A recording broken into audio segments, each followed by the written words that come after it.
The first sign of trouble rose not with shouting or letters, or even a threat, just a gate. A towering slab of reinforced steel planted across the only road that had ever led to my family's land. It stood there like a monument to control, severing the lifeline between my cabin and the outside world. For a long moment, I simply sat inside my truck, engine humming in the cold morning air, watching the keypad blink an unforgiving red, as if taunting me with its refusal. My name is Larry Stewart, and fear has never dictated my life. Not in the woods. Not in my work. And I sure as hell wasn't about to let a homeowners association dictate where I could or couldn't drive. But when the newly minted HOA president, Aurora Mitchell, announced that I no longer had authorized access to reach my own cabin, my own land, I realized I wasn't dealing with a misunderstanding. I was dealing with a woman who believed rules existed to elevate her, not guide anyone else. I didn't yell. I didn't plead. People like her feed on the reaction, thrive on the outrage. Instead, I did what she never expected. I went digging. Into records, plats, deeds, maps, paper trails older than any HOA in this county. What I found buried in those files didn't just unlock that gate. It transformed the gate into one of the most lucrative mistakes Aurora could have ever made. But before we get there, you need the beginning, because no story of quiet land and loud power ever starts at the moment of conflict. It starts years earlier, with something simple, almost peaceful, almost too quiet to suspect the chaos waiting beneath it. When my Uncle Raymond passed in 2018, he left me 28 acres of dense woodland tucked behind the Crest View Hills subdivision. Old family land. A small cabin. A clear creek. A gravel road stretching half a mile through the trees and ending at Old Mill Road, the only way in or out. He always said that stretch of gravel was his road to heaven. Back in 1983, when he bought the property, Old Mill Road was public, county-maintained, plowed after storms, graded when the ruts got deep. He used it freely. By the 90s, county budgets shrank, maintenance dropped, and a developer swooped in to build the subdivision. They agreed to maintain the road for their residents. A small shift in paperwork that nobody questioned. Still, the original HOA wasn't unreasonable. There was an understanding. My uncle used the road. He didn't cause trouble. They didn't either. He patched potholes when he could, trimmed brush, waved at neighbors, and was left alone. When I inherited the land, I honored the same unspoken agreement. I visited the cabin only on quiet weekends, worked my full-time job 40 minutes away, kept the property neat, and never stepped foot in HOA business. For 2 years, everything stayed peaceful. Children played along the sidewalks. Elderly couples tended roses in trim gardens. Even exhausted commuters found time to wave at me as I passed through. Sometimes I'd stop to exchange a few words with Paul Gardner, an older fisherman who lived near the start of the road. Everything felt normal. Until Aurora took over. She arrived like a storm front you can't see coming. Only the shifting air tells you something's wrong. Early 50s, hair lacquered into perfection, pearl earrings that never shifted even when she gardened, and a clipboard that seemed surgically attached to her hand. The kind of woman who turned potlucks into strategic operations. The first time she approached me near the mailbox cluster, her smile didn't quite mask the calculation happening underneath. From that day forward, Crestview Hills began changing. Speed bumps sprouted like weeds, one every 100 feet. New security signs appeared overnight. Private guards began circling like vultures hunting a reason to pounce. I chalked it up to overzealous leadership. Some HOA presidents treat authority like an audition for minor royalty. But then came the email. A cold, generic form letter addressed to non-resident road user. Anyone frequently using Old Mill Road was now required to pay $150 per quarter for road maintenance. Non-payment could result in revoked access privileges. Privileges? I nearly laughed. Accessing my own inherited property wasn't a favor. It was a legal right, cemented decades ago via a recorded easement. I responded politely, attaching the easement document. Aurora never replied. 2 weeks later, a hand-delivered letter warned that vehicles without HOA-issued permits could be towed. Again, I responded professionally, quoting state law. Silence. Every weekend after that, I noticed changes. Workers measuring distances. New stakes appearing alongside culverts. A whisper circulating among residents about security upgrades. Then came the call from Paul Gardner. A gate. A massive steel gate. Across Old Mill. Blocking my road. I drove out immediately that evening. Floodlights cut through the dark, illuminating a black metal structure spanning the width of the road. The keypad. Cameras. A bold sign declaring private property. Residents only. I stood there staring at it, stunned. My family's access, erased by a committee and a clipboard.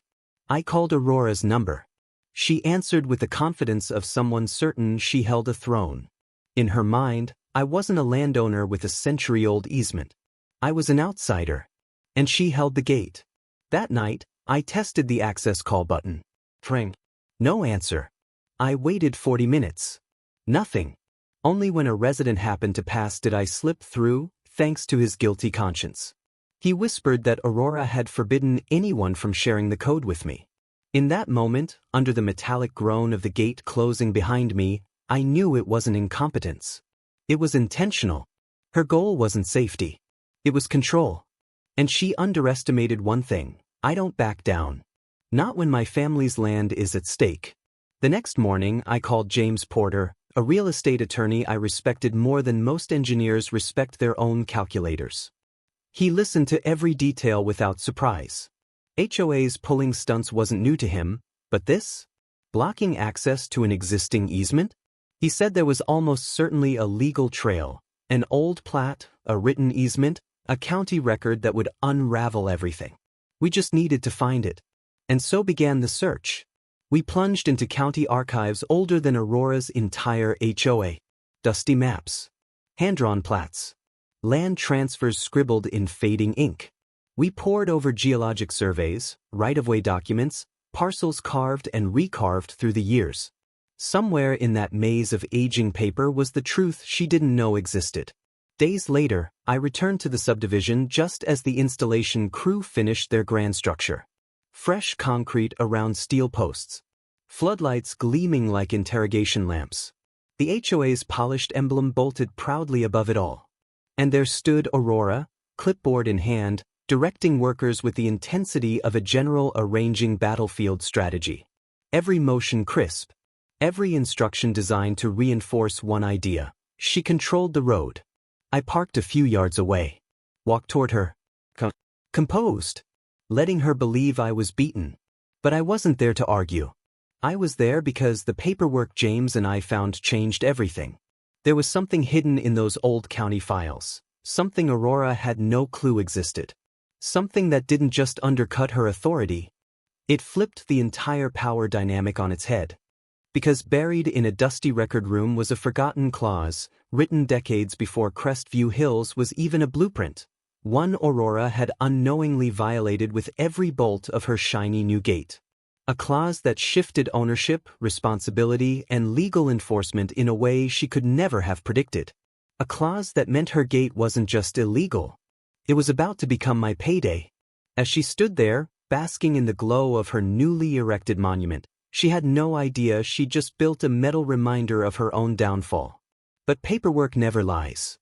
And this paperwork? It didn't just open that gate. It opened a door to something much, much bigger. Because the moment I realized what that clause truly meant, a single thought hit me with the force of a sledgehammer. She didn't block my road. She blocked her own. And if the truth could topple a statewide HOA conspiracy in my last story, what do you think it could do to one arrogant president trying to wall off a man from his land? What happens when the gatekeeper accidentally locks herself inside the cage she built? Stay tuned. The wind scraped across the metal gate like a warning, rattling the steel bars Aurora had planted across Old Mill Road as if she were staking a claim to territory she didn't own. I stood there, boots planted in the gravel, watching her pen scratch across her clipboard with the same sharpness as a knife cutting through fabric. She spoke with the casual authority of someone who believed the world bent to her rules, but her tone carried an unmistakable tremor of self-importance, too polished, too rehearsed, too eager to remind everyone she was in charge. Her words floated through the crisp morning air like frost. Concerns about non-members using our road. Non-members? As if I was trespassing on some private kingdom instead of driving the same path my family had used since the Carter administration. As if the land beyond the trees wasn't legally mine. She didn't answer when I asked whether she meant me. She simply continued scribbling, eyes darting across the page as if each stroke tightened her grip on the neighborhood she ruled like a tiny fiefdom. A quiet predator disguised as a suburban organizer. Then she said it, flat, cool, with that weaponized smile. Access now required a guest card. To reach my own cabin. A background check. A yearly fee. Digital authorization just to turn down the road that was legally tied to my deed. Her rules were a cage. Sturdy enough to intimidate most people. Thin enough to crumble under actual law. The casual arrogance radiating from her was startling. She believed her laminated bylaws outranked land surveys. That a committee meeting could override history. That a clipboard had more power than a county recorder's stamp. But when I told her she'd regret it, she misheard it as a threat. It wasn't. It was a fact. Because in that moment, something inside me snapped into place. Not anger, not fear, but purpose. The quiet, steady kind that comes from a man who spent years reading maps older than half the houses in her subdivision. A man who knows that land doesn't lie, but people do. By the time the gate went fully live the following weekend, the whole subdivision buzzed like bees around a hive.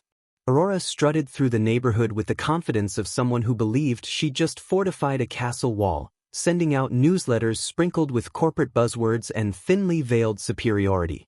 Residents clapped, nodding along, grateful for their new security measure, unaware that their upgraded fortress stood on ground they didn't legally control. They trusted her. Or maybe they just didn't know any better. Saturday morning brought another test. I drove up to the glowing keypad, a digital guard dog blinking red. Pressed the call button. Listened to the robotic message. Left voicemails that went unanswered. Each ignored message was a reminder that this wasn't incompetence, this was strategy. She wanted silence. So she could claim I never cooperated. 45 minutes later, Paul Gardner rolled up in his SUV. He looked older than I remembered, shoulders sagging beneath the invisible weight of someone trapped between decency and the HOA's influence. He whispered what Aurora told the board, that I was freeloading, mooching off their road like a squatter hiding behind trees. It was almost laughable. I'd paid more in property taxes in 1 decade than Aurora paid in HOA dues her entire tenure. When Paul reluctantly tapped in the gate code, the steel arms groaned open like a reluctant beast. I thanked him quietly. He stared straight ahead, voice low with guilt. Don't mention it. I shouldn't be giving this to you at all. And there it was, the truth behind every HOA tyrant's power. Not authority. Not law. Fear of losing privileges. Fear of retaliation. Fear of stepping outside the neat little lines drawn by someone who wielded rules like a weapon. When the gate clanged shut behind me, the sound echoed through the trees, reverberating like a challenge thrown at my feet. Back at the cabin, I brewed coffee and sat on the porch steps. Steam curled upward as the woods stood silent, ancient, indifferent to the petty human drama creeping through them. Somewhere beyond those trees, Aurora believed she'd boxed me in. She had no idea she'd built her gate on the wrong side of the law. The next morning, James Porter and I began digging. Not in dirt, but through paper. Courthouse records. Survey plats stained with time. Documents typed on typewriters older than Aurora herself. James treated each sheet like a piece of a map leading to buried treasure, the kind that didn't glitter, but held ironclad legal power. Cross-referenced easements. Old highway maintenance agreements. Property transfers that outlived multiple generations of homeowners. 4 days, I drove from courthouse to clerk's office to archive rooms stacked high with dusty cardboard boxes. My hands smelled of ink, old paper, and vindication. And then, somewhere between the plat maps and the road abandonment records, we found it. The hinge. The single, devastating truth that flipped the entire conflict on its head. The first quarter-mile of Old Mill Road, the exact stretch where the gleaming new gate stood, was not HOA property. It sat on an easement that had transferred along with my uncle's land. An easement now tied to my deed. Crestview Hills had built their proud steel monument on my land. They paved over my access, installed cameras on my legal easement, blocked a right-of-way they did not own. James slapped the map down on the desk with a grin that belonged in a courtroom victory montage. "Congratulations," he said. "They didn't block your road. You own their front door." The words hit like a tidal wave. A shift of gravity. The entire situation had turned on its axis. Aurora thought she'd caged me, but she'd walled herself in. We assembled every piece of paper into a pristine packet titled, "Easement Ownership, Old Mill Road." Then James drafted the cease and desist. It was clean, cold, legally suffocating. A velvet hammer. It spelled out, in unambiguous, lawyer-approved terms, that the HOA was trespassing on my easement, and any continued obstruction would result in civil action. We sent it certified mail. And 3 days later, Aurora called. Her voice spilled through the phone sharp enough to cut glass. She accused me of confusion, of arrogance, of misunderstanding property rights. But beneath the practiced confidence, there was something new. A tremor. The sound of a woman standing on a floor she suddenly realized wasn't hers. When she insisted the HOA's continuous maintenance granted ownership through adverse possession, I almost felt bad. Almost. Because she forgot one crucial detail. Adverse possession cannot override an active easement. She had claimed dominion over land that wasn't hers, then built a gate across it. A legal disaster disguised as a neighborhood improvement project. When I told her copies of the documents were in her mailbox, the line went silent. Not disconnected. Not angry. Silent. The kind of silence heavy enough to make a person realize they're standing in quicksand. But arrogance doesn't die quietly. A week later, the HOA lawyer sent a blustering email accusing me of harassment, a flimsy attempt to intimidate a man holding an easement as old as the subdivision itself. James barely blinked. "Let them bury themselves," he said. "The law isn't on their side. And sooner or later, people who build gates on land they don't own run out of places to hide."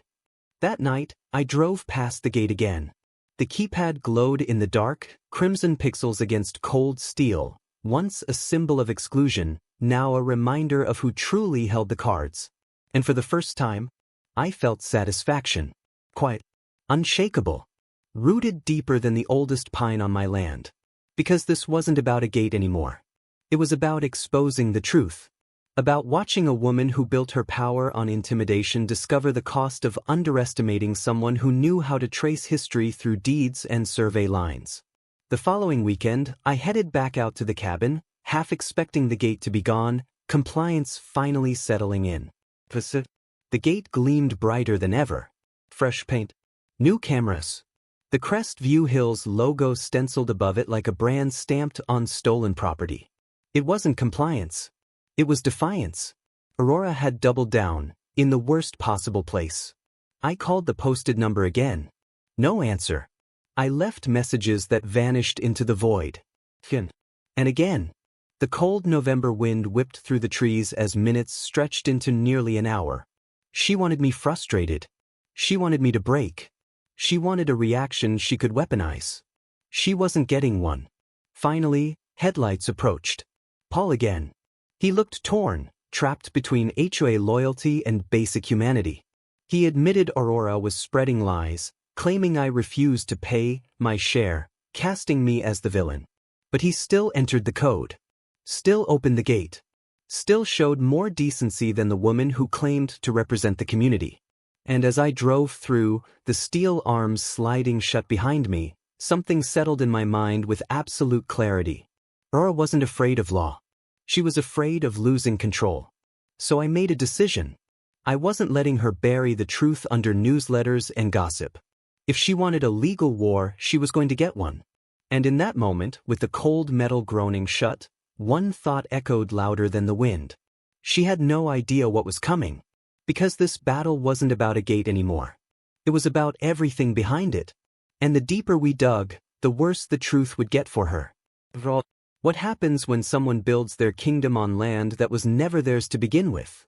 The battle for that quiet strip of asphalt should have ended in the courtroom, but Aurora Mitchell was not a woman capable of absorbing defeat. Even stripped of her title, she clung to the illusion of authority the way a drowning swimmer clings to driftwood. And so, when she declared the gate was for resident protection, it wasn't about safety, it was about ownership. She believed her will alone could redraw property lines. She believed her word could overwrite county records. But the law does not bend for wishful thinking, and the more she fought it, the deeper she sank. Even when confronted with the undeniable truth that the gate she'd so proudly installed stood illegally on land she didn't own, she insisted I was the trespasser. The road she'd claimed as her kingdom had become the battlefield she was losing inch by inch, and she sensed it. Her voice carried that brittle sharpness people use when they're close to breaking. She convinced herself that threats, cold stares, and new signage would somehow reverse the judge's ruling. But each attempt only exposed how fragile her authority had become.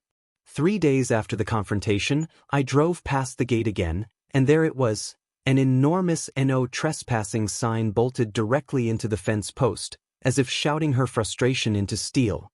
But intimidation only works on those who fear the shadows. I'd spent my entire career wrangling mountains, taming unstable ground, anchoring foundations deep enough to hold highways through winter storms. A plastic sign on a metal post wasn't going to stop me. I called James and told him to file the injunction. The machine was officially in motion. The next few weeks blurred into paperwork, hearings, and legal jargon, but beneath the surface of every form filed and letter mailed was the slow, inevitable collapse of Aurora's resolve.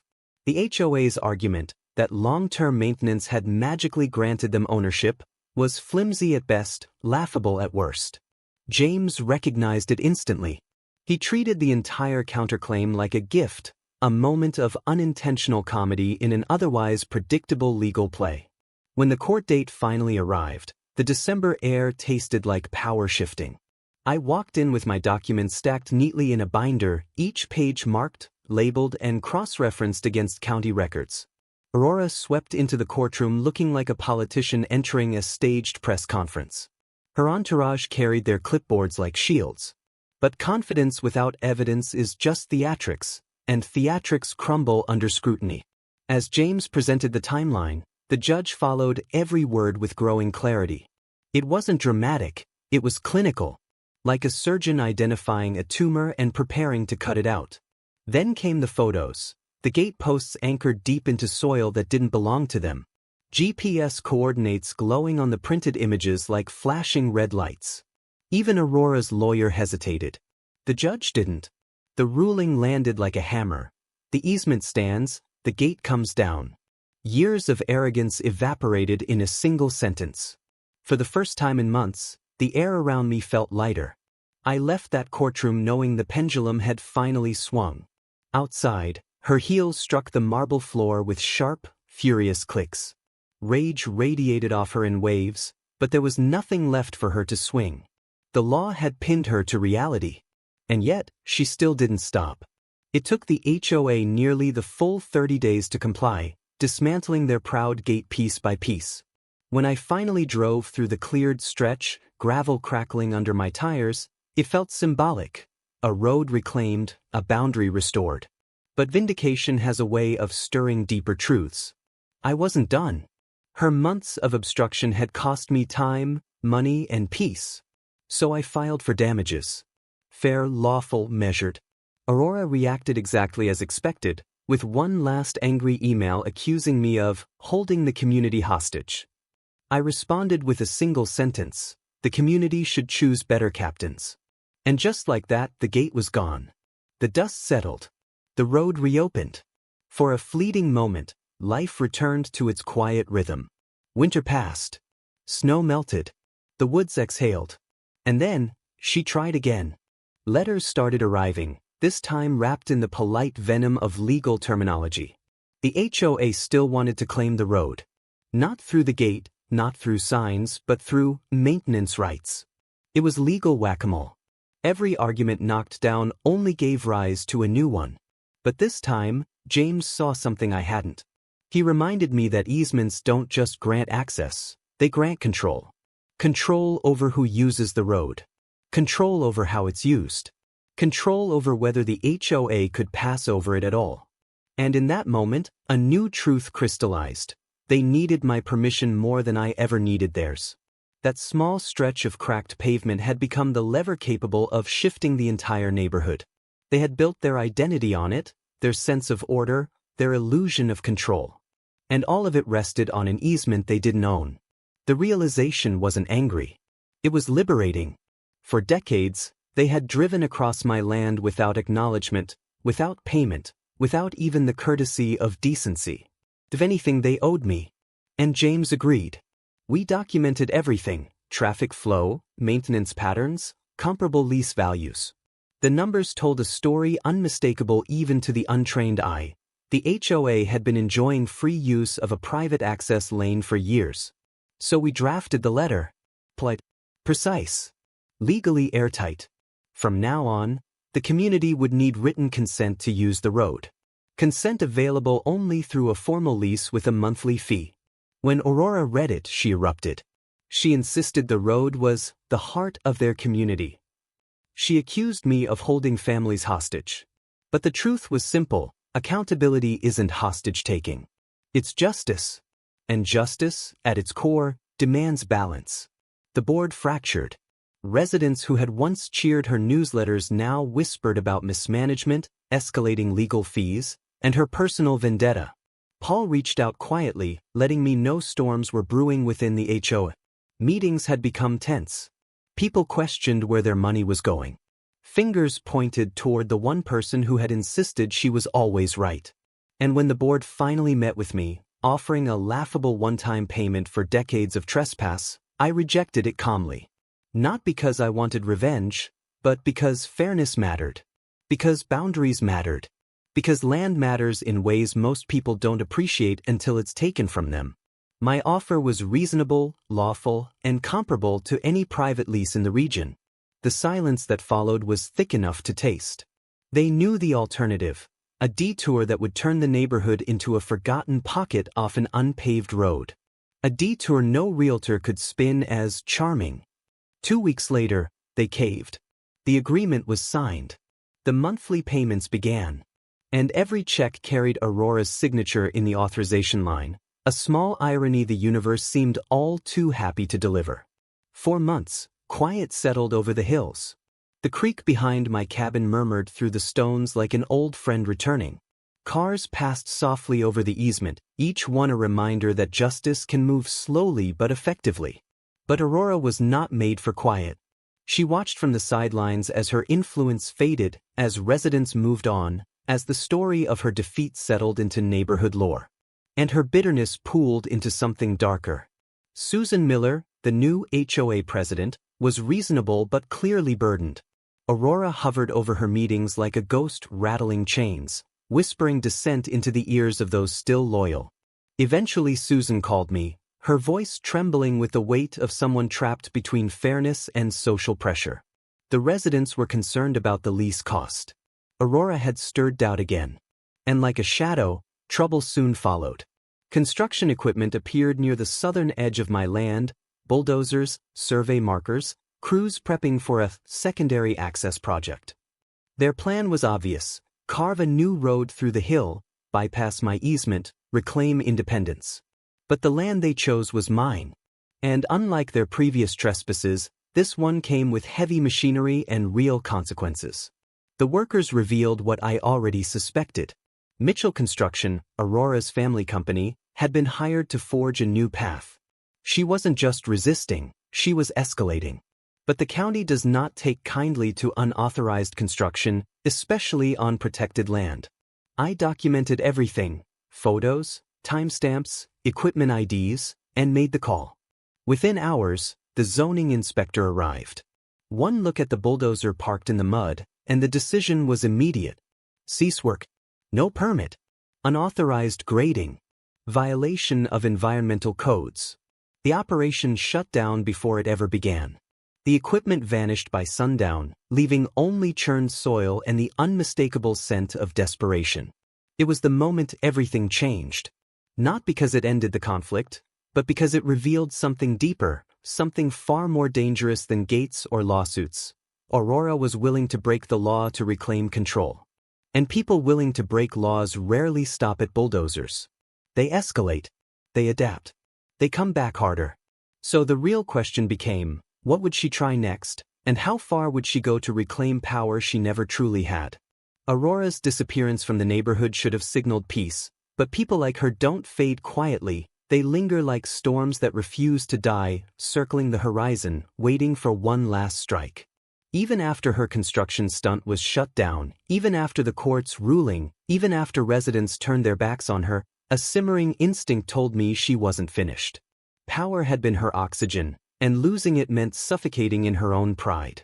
So when my phone buzzed in the black stillness of early morning, its vibration slicing through the dark like a warning bell, I wasn't surprised to hear Paul's voice trembling with urgency.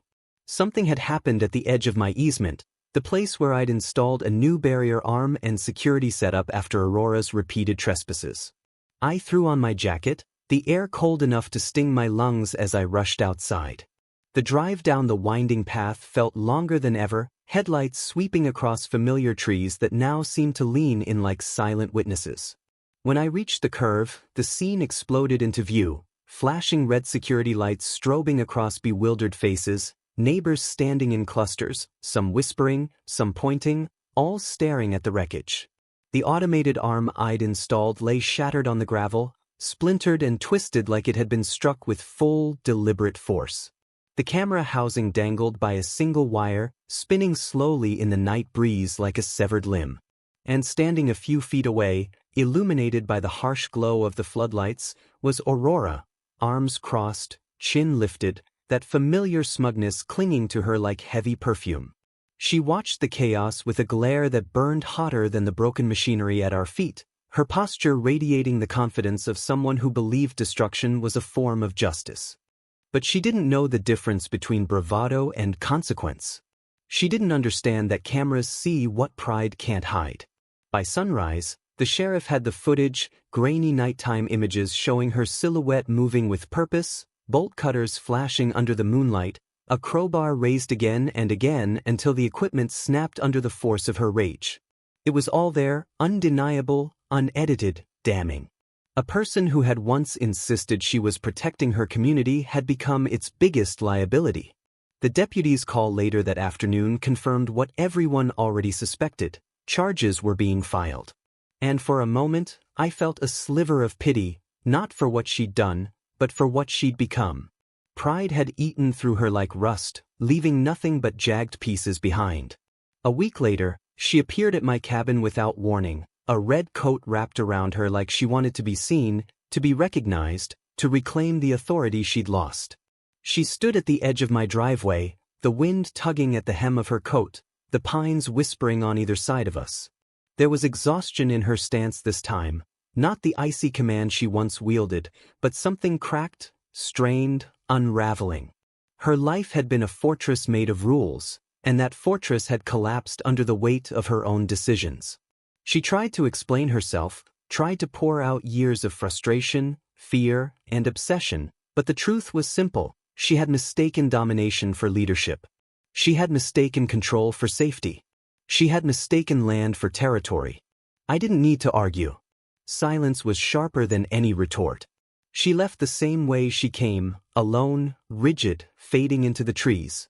2 days later, the HOA issued an emergency notice, banning her from all board-related activities. It spread across the community like wildfire, carried from porch to porch, inbox to inbox, the way gossip travels when people sense the end of a reign. Property values dipped as the neighborhood's dirty laundry spilled into public record. Real estate agents whispered about lawsuits. Prospective buyers, once drawn to the tidy lawns and neat fences, backed away, wary of the drama clinging to the Crestview Hills name.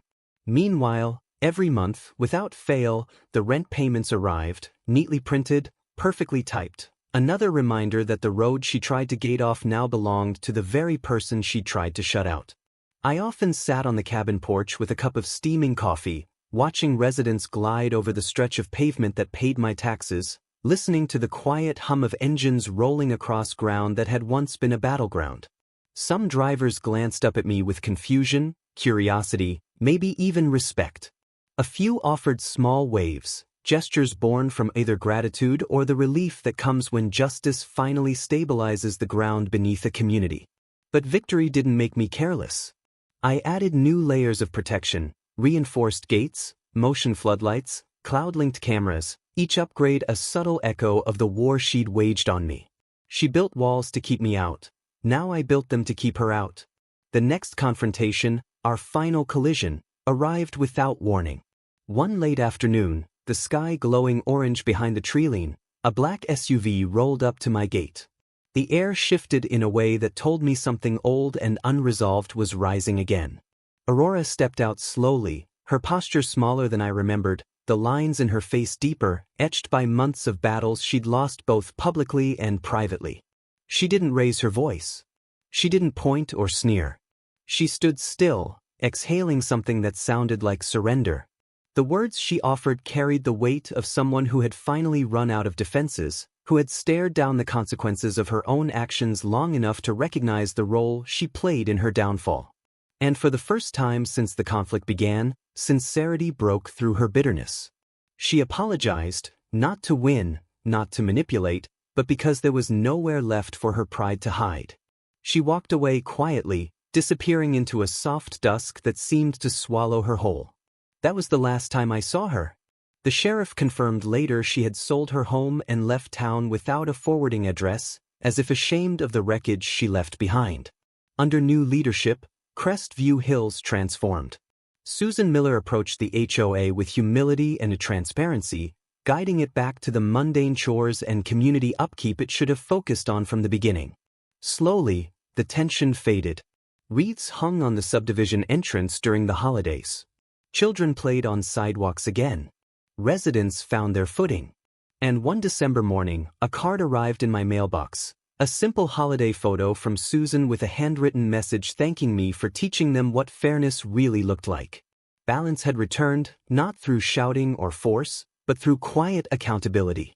Still, peace is a fragile thing, especially when karma isn't finished working its way through someone's life. Months passed uneventfully until one humid July night when headlights crept down the road long after the sun had slipped behind the hills. Something about the slow, deliberate movement felt wrong. I stepped into the shadows, watching as a silver Lexus stopped just beyond the tree line. The window lowered, and the unmistakable flash of platinum hair glinted in the moonlight. But different. Her voice, when it carried across the driveway, carried bitterness sharpened into something unstable. She hurled accusations into the dark, clinging to the narrative she had built around her own victimhood. But the truth had already outgrown her ability to reshape it. Eventually she sped off, leaving behind only a discarded, crumpled HOA newsletter, her name crossed out in red ink, as if she'd been erased by her own community. It was a tragic symbol of the world she tried to command. Days later, karma struck again, this time with a theatrical flair she would have despised. Susan called me with a tone that wavered between exasperation and disbelief. Sometime in the night, Aurora had plowed straight through the neighborhood's main gate, splintering the arm and sending debris across the pavement. She blamed a malfunction, claimed mechanical error, insisted she'd done nothing wrong, but the security footage painted a different story. It showed her barreling forward, untethered and furious, as if trying to reclaim control with one last, reckless gesture. The police cited her for reckless driving. Residents whispered. Some pitied her. Others shook their heads. But most simply accepted it as the inevitable final chapter of a woman who couldn't let go of a crown that had never truly belonged to her. The fallout spread quickly. A week later, I received a request from the HOA's insurance provider asking for footage, claiming Aurora said my new security setup had distracted her. It was absurd, but James advised me to send every second of footage I had. The truth didn't need embellishment. It needed documentation. And documentation has a way of slicing through lies like a scalpel. The videos, once reviewed, buried every accusation she attempted to lob. Rumors swirled across the subdivision, each whispering the same conclusion. Aurora had finally imploded under the weight of her own obsession. The community had grown tired of defending her. Even the loyal few who once backed her strict rules began distancing themselves, unwilling to be pulled down by someone determined to sink. For the first time since inheriting the property, I drove through the neighborhood and instead of cold stares, people waved. A man watering his yard nodded with quiet approval. A woman trimming roses joked that if I ever ran for HOA president, I'd have her vote. Their acceptance wasn't something I needed, but it signaled a shift. The boundaries had been restored, the fear dissolved. 3 weeks later, Aurora's wrongful removal lawsuit collapsed in court. The judge pointed to her vandalism charges, her reckless behavior, her documented misconduct. It was a clean dismissal. According to Paul, she packed up her belongings almost immediately, selling her house at a loss and fleeing the town altogether. He told me she'd moved to Florida, a place dotted with HOAs on every block. Whether she sought a new realm to dominate or a place to disappear, no one knew. But the irony of it all followed her like a shadow she couldn't outrun. Months rolled by. The road lease continued smoothly, now handled through automatic transfers, clinical, quiet, uneventful. No more envelopes, no more signatures, no more emotional storms. Just business. Just order.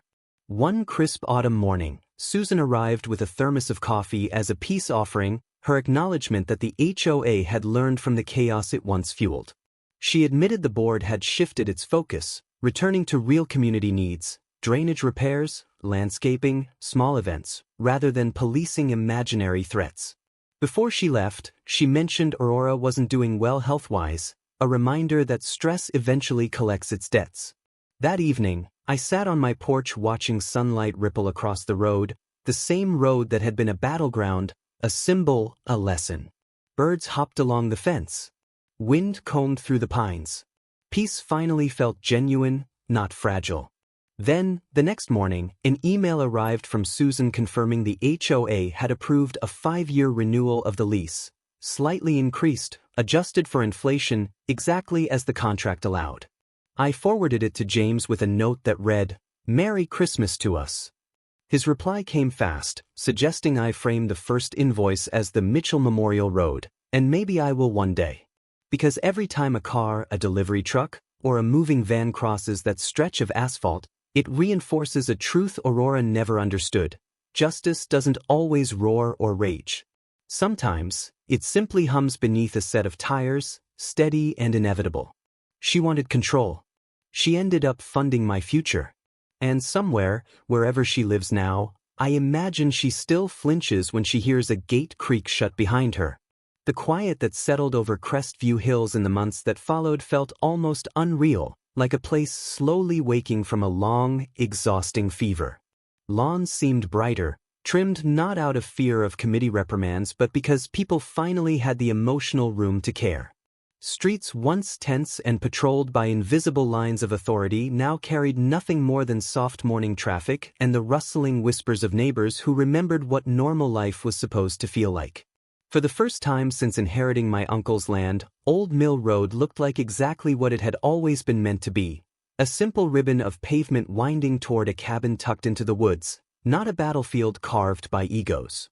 Every first of the month, like clockwork, a small digital chime marked the arrival of a quiet deposit into my bank account, the lease payment adjusted for inflation, a sum that still made me pause and shake my head at the absurdity of everything that had happened. A line in my banking app carried the imprint of a story that could have spiraled out of control but instead found balance. Lease payment, easement agreement, Crestview Hills HOA. No insults. No warnings. No passive-aggressive notes. Just calm routine. The same routine Aurora had once tried to smother under rules, gates, and empty claims of authority. And every so often, I'd drive down that quarter-mile stretch, windows down, letting the smell of pine and cool earth drift through the cab of my truck as the tires whispered across the asphalt that had once felt like a demarcation line between peace and conflict. Now, it was simply a road again. Nothing more. Nothing less. On a crisp Saturday, when the morning sun cut through the trees in long golden stripes, I found a plain envelope slipped beneath my cabin door. No HOA seal. No threats. Just neat handwriting and the scent of paper that had traveled through someone's careful hands. Inside, a short note from Paul, my reluctant ally, the quiet witness to everything that had unfolded. His words carried a mix of relief and gratitude, painting a picture of a neighborhood learning, slowly and awkwardly, how to breathe again. Meetings ended early now, he wrote. People talked about sidewalks, gardens, creek maintenance, the mundane things that give a community life. No more crusades. No more power struggles. No more Aurora turning every inconvenience into a battle plan. And then, almost as an afterthought, he mentioned that she had moved again, somewhere in Florida, far from any road she once tried to control. It was a strange feeling reading that. A mixture of closure and melancholy. Not sadness exactly, but the quiet understanding that she'd been fighting something internal long before she ever aimed her frustrations at me. I tacked Paul's note beside the old survey map, parcel 23B printed in faded gray ink, the thin stretch of land that had changed the course of my year.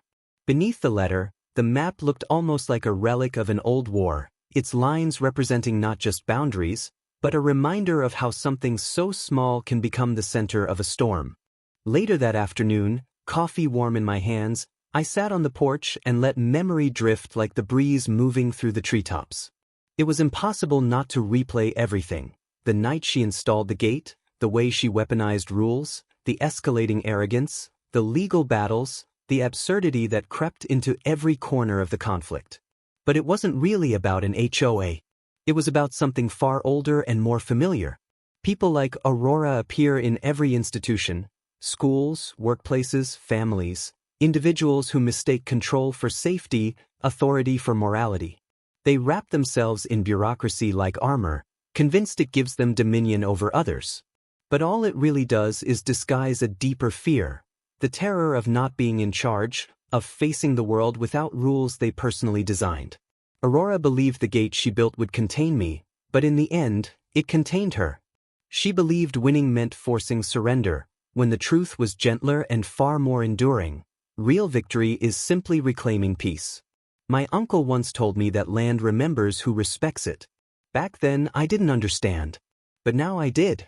The documents, the records, the quiet authority of decades-old easements had risen to defend me because I honored the land the way he had, by leaving it untouched, by understanding its boundaries, by refusing to exploit it for power. Aurora had tried to redraw lines, reshape ownership, rewrite what had been set long before her arrival. But the land had outlasted her. It always does. As the afternoon softened into evening, I walked down Old Mill Road, tracing the familiar curve where the gate once stood. The ghosts of concrete pads pressed faintly through the gravel, the last scars of a dividing line that no longer held meaning. Grass had started to reclaim the edges, stubborn little blades pushing up through the cracks as if the earth itself wanted to erase the memory of being fenced in. While I stood there in the quiet, a minivan rolled up, slowing as the family inside recognized me. A brief exchange, a wave, a grateful nod, and then a sentence that lingered long after the taillights faded, a reminder that new residents heard the story not as gossip, but as a lesson. Don't try to strong-arm the man who owns the road. Their admiration made something in my chest loosen, not pride, but validation. Maybe the legacy wasn't the payments or the legal order. Maybe it was the community itself learning that pushing someone around, someone who stands quietly, patiently, and firmly, often ends with consequences that echo for years. The sun dipped lower, turning the sky orange and warming the tops of the trees with fire-colored light. I found myself near the creek, where my uncle's old fishing chair still sat half-buried under fallen leaves. I brushed it off and sank into it, letting the world around me fall into calm harmony, the chorus of cicadas, the soft rumble of water over stones, the rustle of pines. It had been a long road in every way that matters. But sitting there felt like stepping back into a life I'd almost lost to someone else's obsession. Before the light vanished completely, I snapped a picture. The cabin silhouetted, the road leading toward it, the last kiss of sunlight glowing through the trees, and sent it to James with a simple caption, "No gates. Just peace." His response came quickly, a short message that carried the weight of everything we'd been through. The best kind of justice isn't loud, it's quiet. That night, under a sky pierced by stars, I poured a drink and opened the ledger where I kept track of property expenses. At the top of a blank page, I wrote a title I never expected to create: Lessons from Old Mill Road. 3 lines followed. The first: never underestimate how far ignorance can stretch when it clings to power. The second: revenge tastes better when it's lawful, organized, and notarized. The third: peace is worth fighting for, but the most effective battles are fought with patience, not rage, with paperwork, not fists. I closed the ledger and walked outside again, letting the moonlight cast silver shadows across the land. Somewhere past the treeline lay a neighborhood now living under the very agreement they once resisted, a contract that paid for my tranquility every single month. Life has a strange sense of symmetry. People often try to fence others out, not realizing they're building walls around themselves. Before heading to bed, I paused at the doorway and imagined the people who would one day hear this story, viewers shaking their heads, laughing, or recognizing pieces of their own battles in mine. Maybe they'd faced a tyrannical neighbor. Maybe an unreasonable boss. Maybe someone in their life who mistook their own insecurity for authority. And to those people, I'd say this: when someone tries to bar your path, don't let anger take the wheel. Anger clouds judgment, blurs important details, and pushes people into corners they can't escape. Instead, steady yourself. Learn the rules, really learn them.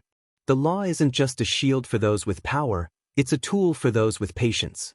Use it gently, firmly, and precisely, and you'll find that the loudest victory often rises from the quietest approach. Somewhere in Florida, maybe behind another gate, maybe in another HOA meeting where she sits quietly instead of leading, I imagine Aurora replayed fragments of our conflict in her mind. Perhaps she believed she'd been wronged. Perhaps she realized she'd simply overreached. Either way, the truth remained unchanged. Gates can keep people out only for so long before they reveal who's actually trapped inside. And if she ever stumbled upon this story, if she ever watched the telling of it from a living room far from Crestview Hills, I hope the closing words struck with the same clarity that finally settled over my land: gates don't protect you from karma. They just give karma the exact address it needs. Because in the end, life will always hand you battles you never asked for. You can't control who tries to fence you out, who tries to redraw your boundaries, or who tries to claim pieces of your life that don't belong to them. But you can control your response. You can choose clarity over chaos, patience over fury, truth over noise. And sometimes, just sometimes, the world rewards that choice in ways you never saw coming. Remember that the quiet routes, the ones paved with resolve instead of rage, often lead to the strongest victories. So tell me, after hearing what unfolded on Old Mill Road, have you ever faced your own version of an Aurora? Have you stood your ground against someone who believed they owned more than they did? Share it below. Because somewhere out there, not too far from here, another gate is rising, and another fight is waiting for the right person to stand firm.